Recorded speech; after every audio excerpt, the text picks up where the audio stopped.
ইতিমধ্যে আজকের এই মহাসমুদ্রে পরিণত হয়েছে আজকের এই জনসমাবেশ। এতে প্রমাণিত হচ্ছেন আজকের বাংলাদেশ কোরআনের বাংলাদেশ, আজকের বাংলাদেশ আলেমের বাংলাদেশ, আজকের বাংলাদেশ ইসলামের বাংলাদেশ, আজকের বাংলাদেশ সব থাকার বাংলাদেশ ইনশাআল্লাহ। দীর্ঘ 53-54 বছর ধরে প্রিয় ভাইয়েরা আমরা সকল শাসকের শাসন ব্যবস্থা দেখেছি। আমরা কি পেয়েছি? সুজলা সুফলা শস্য শ্যামলা এই বাংলাদেশ দুর্নীতিতে বারবার চ্যাম্পিয়ন হয়ে বিশ্বের দরবারে কলঙ্কিত হয়েছে। সকলের শাসন ব্যবস্থা দেখা শেষ। আজকে আমরা আজকের এই বিশাল সমুদ্র জনসমুদ্র থেকে আমরা আহ্বান করব, দীর্ঘ 53-54 বছর ধরে যে শাসন ব্যবস্থা আমরা দেখি নাই, এইবার আমরা সকলে মিলে সেই ইসলামী শাসন ব্যবস্থা দেখব ইনশাআল্লাহ। প্রিয় দিনী ভাইয়েরা, আজকে আপনাদের এখানের এই উপস্থিতি এটা আমাদের সকলের ইমানি দায়িত্ব। এটা আল্লাহর জমিনে আল্লাহর দ্বীন বাস্তবায়নের কাজ। এটা সন্ত্রাস মুক্ত, চাঁদাবাজ মুক্ত, মাদক মুক্ত রামগঞ্জ গড়ার কাজ।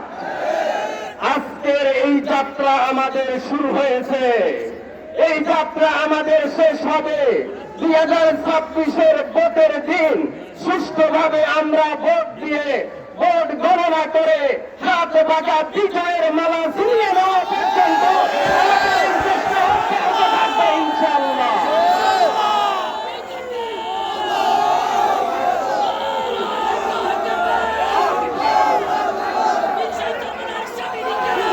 প্রিয় তৌহিদি জনতা, আপনারা জানেন এই রামগঞ্জকে আমরা আপনাদের সকলকে নিয়ে স্বপ্নের রামগঞ্জ গড়ে তুলব ইনশাআল্লাহ। আমরা তরুণদের জন্য শিক্ষিত এবং অশিক্ষিত সকল বেকারদের জন্য চাকরির ব্যবস্থা করব। আমরা এই রামগঞ্জের শিল্প নগরী গড়ে তুলব ইনশাআল্লাহ। আমরা স্বাস্থ্য সেবাকে সম্পূর্ণ ঢেলে সাজাবো ইনশাআল্লাহ। ইউনিয়ন পর্যায় পর্যন্ত যেন সকলেই চিকিৎসা ব্যবস্থা পায়, আমরা সেই ব্যবস্থা করব ইনশাআল্লাহ। আপনারা ইতিমধ্যে দেখেছেন আমরা আমাদের ফাউন্ডেশনের মাধ্যমে আমরা শিক্ষা ক্ষেত্রে ব্যাপক কর্মকাণ্ড চালু করেছি।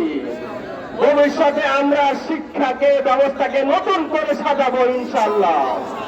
প্রয়োজনীয় যেখানে যে রাস্তা সংস্কার দরকার আমরা ইনশাআল্লাহ সেই রাস্তা সংস্কার করব ইনশাআল্লাহ। আমরা প্রবাসীদের জন্য সকল ধরনের সুযোগ সুবিধা ব্যবস্থা করব। টেকনিক্যালি ভাবে আমরা রামগঞ্জের যুবকদেরকে আমরা শিক্ষিত করে বিদেশে প্রেরণের ব্যবস্থা করব ইনশাআল্লাহ। আমরা সন্ত্রাস মুক্ত, চাঁদাবাজ মুক্ত, মাদক মুক্ত, বেকার মুক্ত এই স্বপ্নের রামগঞ্জ গড়ে তুলব ইনশাআল্লাহ। আপনাদেরকে অসংখ্য ধন্যবাদ। আপনারা সকলেই অনেক কষ্ট করে স্বপ্নের রামগঞ্জ গড়ার জন্য আজকের এই মহাসমাবেশে উপস্থিত হয়েছেন। আমরা সকলেই শুধু চেষ্টাই করব না, মহান রাব্বুল আলামিনের কাছে আমরা দোয়া করব আল্লাহ যেন সেই নির্বাচনের দিন আমাদের হাত পাকাকে বিজয়ী করে দেয় ইনশাআল্লাহ। আপনারা জানেন দীর্ঘদিন ধরে আমরা সকল ধর্মীয় প্রতিষ্ঠান, মসজিদ, মাদ্রাসা, এতিমখানার সাথে আমরা কাজ করে থাকি। আমরা যদি নির্বাচিত হই ইনশাআল্লাহ সকল ধরনের ধর্মীয় প্রতিষ্ঠানকে আমরা ঢেলে সাজাবো ইনশাআল্লাহ। আপনাদেরকে অসংখ্য ধন্যবাদ। আপনাদের সাথে আবারও দেখা হবে আশা